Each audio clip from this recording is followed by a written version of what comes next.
Texas, did you miss us? I hope so. I always get excited when I get that invite for a meetup game. This one you guys are definitely gonna like. We put our own spin on it. The 7 deuce and the NIT game were in full effect all night. Most players knew about it right away, and the ones who didn't know, we made sure to remind them. It's been since February since we've been here, and I gotta say, they really made some cool changes to the place. Some new carpet, new paint, makes the place really stand out. And blue is probably one of my favorite colors. But without further ado, let's get into the hands. As I said earlier, the 7 deuce game and NIT game were on. $10 for each player for the NIT, and $10 for 7 deuce if anybody happened to win with that hand at Showdown. At the beginning, whoever lost the NIT game paid each player, but halfway through, we decided to use that money as a splash pot instead. Which way is best? Which way do you guys prefer to play the NIT game? Do you guys prefer to pay each player out? Or do you guys prefer whoever's the NIT to use that money as a splash pot?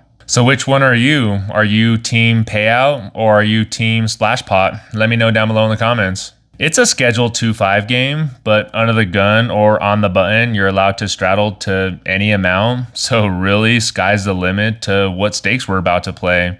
We start with the max $1,500 and get started just after 7 o'clock, literally 5 minutes of me arriving. And not even 10 minutes in, we get involved with H10 offsuit. We're in the big blind, get a few limpers, and raise it up to $25. The under the gun 1 is the only one who comes along, so we're heads up going to a flop. And the flop comes Queen 10-5 with 2 diamonds. We have middle pair, a board where it can hit either of us, honestly, and I assume most of these players that we're going up against watch the channel, so they kind of know how I play, somewhat. And they'd probably guess a C-bet is incoming from us, but we don't this time. We check, putting our decent hand, showdown hand, into our checking range. And right away, the under the gun 1 checks back, so I can assume he doesn't have a queen. Off to a turn now, and it's a brick. It's a 7 of hearts. We should still be ahead, so we make a delayed c-bet and throw out $25. He calls pretty much right away. Still feel like we're ahead, but when the river comes and offsuit jack of spades, I have mixed feelings. Yeah, the diamonds missed, but now there are 2 cards over our pair. We check on over to him, hoping to get to showdown cheaply, but he doesn't want to check. He bets out a small amount, $30. I'm not really liking either option, calling or folding. Hands that we beat are hands like small pocket pairs and flush draws. I think hands like a pair of queens or jacks now would just check back. I don't think about it for too long. It's only a third pot size bet, and it's our meetup game. We want to give action. So we toss in the chips for a call, and he says straight. So we had him the whole way. Our read was right. We were ahead, but he got there. Nice hand to him. Moving on to this one, we get unlucky and get de-counterfeited, if that's a thing. We raise pre-flop. He actually leads flop for $45. We call. We bet turn and then jam river. The board paired, so we both play the king kicker that's on the board. Unfortunate, but it happens. This next hand is kind of a strange one. We're in the small blind. There's like 4 limpers. We have king 4 offsuit. We call $3 more, and the big blind checks his option. The flop comes king high, so we have top pair, no kicker, and against the table, we check and flow. It checks around to the cutoff. He bets out $20. The button gets out of the way. We're next to act, and we have top pair, so why not? We call. The hijack is the only other caller, so now we're 3 ways. The turn comes a black 5. We check again and flow, and they both check back right away. The river, we improve to 2 pair. It's a 4 of diamonds. We can't have it checked through, so let's go for some value. And we don't have our NIT button, so maybe they can call off light with any pair, or maybe they're just a non-believer. We throw out 3 greens, $75. But we don't get any value. They both fold. We do, however, show our hand to collect a NIT button. And what a sigh of relief to not be the very first NIT of the night. Let's go. Let's keep it going. Main goal to not lose a NIT game all night. Come on. This hand I want to throw in here because we do a thing that goes against something that I always preach on this channel to not do. Let me show you. We're in the big blind and we look down at 10-4 suited. There's an open in the hijack to $20. Action now on the small blind. He comes along. Can usually let this one go, but hell, we're suited, so why not? We're 3 ways to a flop, and the flop is nice. We flop 2 pair. The small blind checks in flow, and remember what I said, we do something that we never do, we always preach against. We do not check, we actually lead out and be the aggressor for $40. I know most players don't like to fold over pairs, and we're blocking tens, so the only set he could have is jacks, and if he has ace king, ace queen, he should call off at least one bet. And if he has a flush draw, he's going to call off as well. So we go for value because we don't want this to check through. Because the last thing we want to see is an overcard on the turn or a diamond. That would kind of suck too. So those are my reasonings behind the lead of $40. And apparently it was too much for both of them because they both fold. I know it wasn't too interesting of a hand, but if you've been following me for a while now, it's something I just don't do. I never lead. I always check and flow, check to the aggressor, as I say. Well, I guess now I can't say I never lead. So for all of you guys who commented before that leading or checking in flow is not always the way to go, that one's for you. We win a small one here, c-betting with king queen offsuit. I think we hit top pair on the flop. The very next shuffle, we downgrade. Not by much though, we get queen jack suited. Keep in mind, we already have a button, a nit button, and our opponent in this one, he has one as well. So that kind of plays a factor on how we play it. We're in the end of the gun. We open to $20 and we get 3 callers, the cutoff button and the small blind. So we go 4 ways to a flop, and the flop is queen 6-4 with 2 hearts. We have top pair. The small blind checks and flow to us, and even though there are 3 other opponents, I think we have to protect from draws. So we c-bet, not big, only $30. The cutoff folds, the button makes the call, action now on the small blind, and he disagrees with 30. He makes it more, he makes it 80. Interesting. Wasn't expecting that, but a few things to consider. Not only does he have a button as well, the 7 deuce game was on, and I've seen many players play 7 deuce slow pre-flop, then super aggro post-flop, just banking on nobody really catching anything. Those thoughts are going through my head when the big blind folds. There are draws out there, and the facts I just mentioned that we went over are valid. So we call a $80 raise. The button getting an insane price. He makes the call for $50 more as well. So we are 3 ways now to a turn. I do not want to see another heart, and thankfully we don't. It's a brick, it's a deuce of spades. Action on the small blind, see if he wants to continue or slow down getting 2 callers. But he does not slow down. He keeps his foot on the gas and he bets out $135. Nothing has changed the way the hand is played out because the turn was a complete brick. So after some thinking, we decide to make the call for $135. The button thinks and comes to the conclusion that he's 3rd best, so he lays it down. Off to a river now, and all I'm thinking is no heart, no heart, no heart, no heart.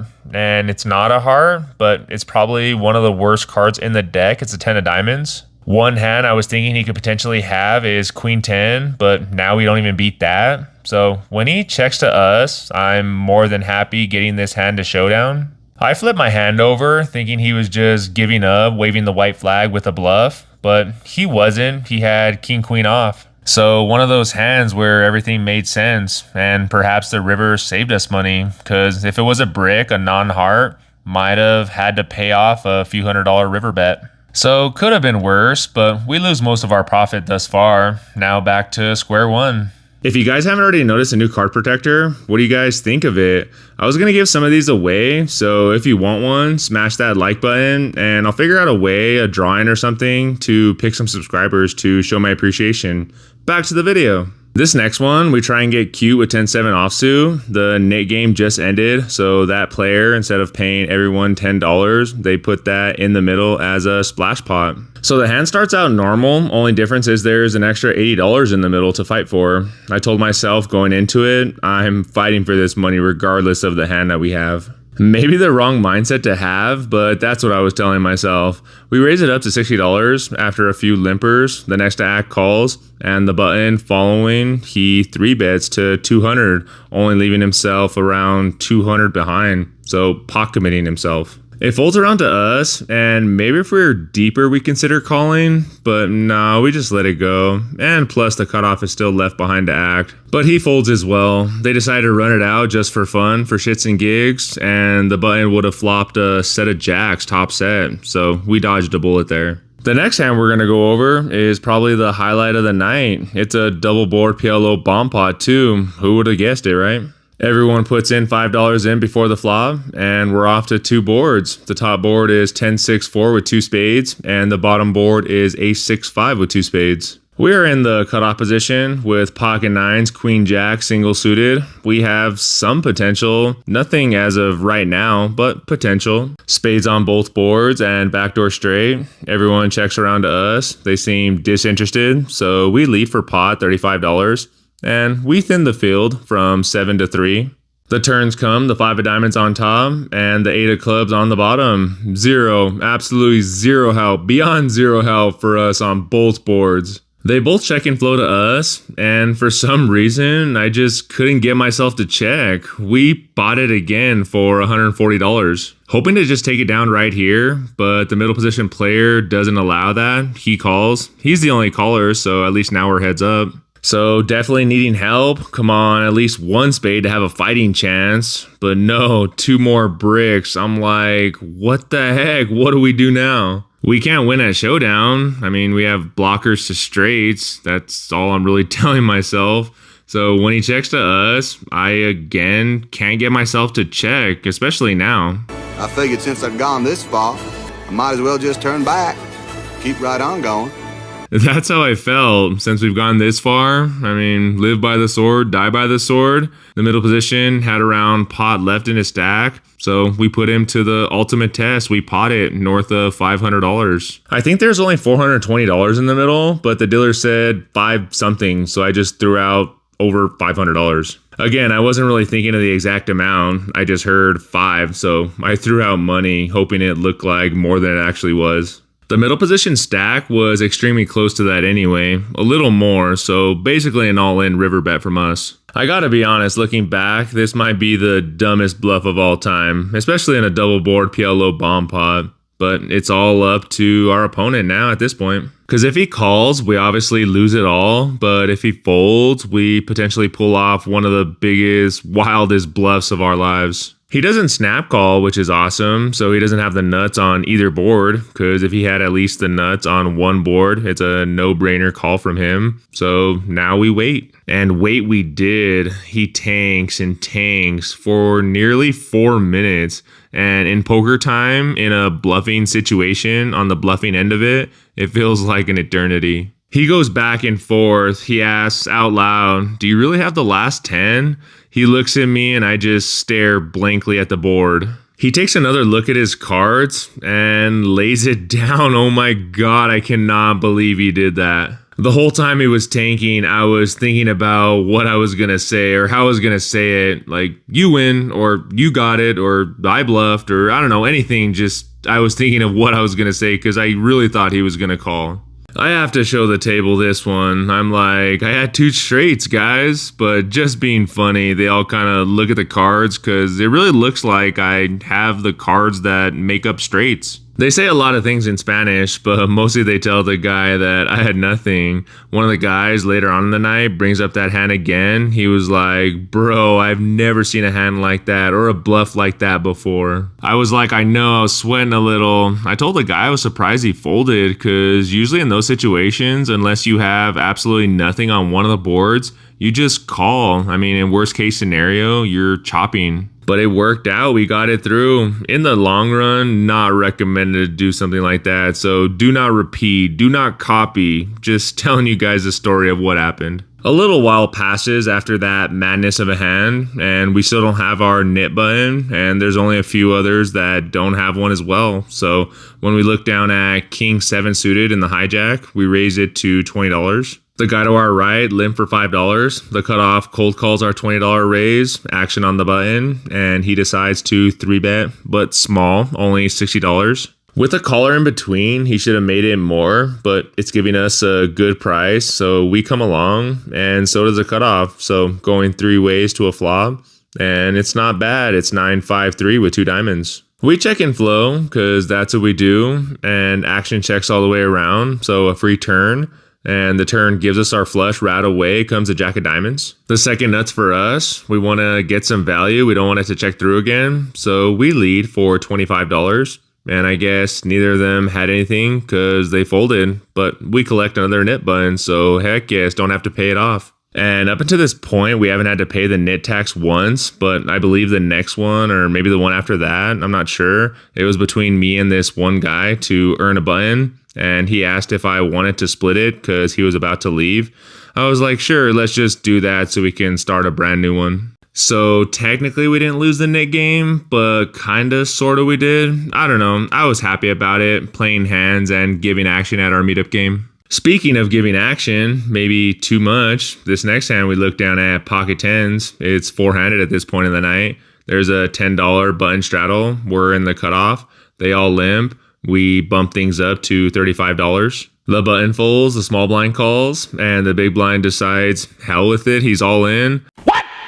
Whoa, that escalated quickly. So it was good enough to limp, but now good enough for $270 all in. Interesting. And normally this would be a snap fold, but this player is a literal degen, borderline addicted to gambling. He straddles blind for this much, blind raises that much, and is just action. So he could really have anything here, and I kind of just tell myself if he has two overs, we're flipping, so what the hell, let's do it.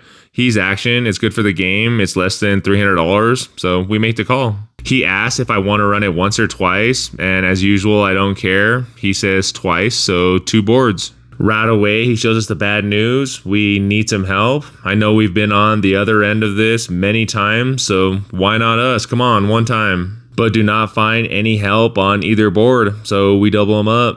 Probably one of the worst decisions of the night, I'd say.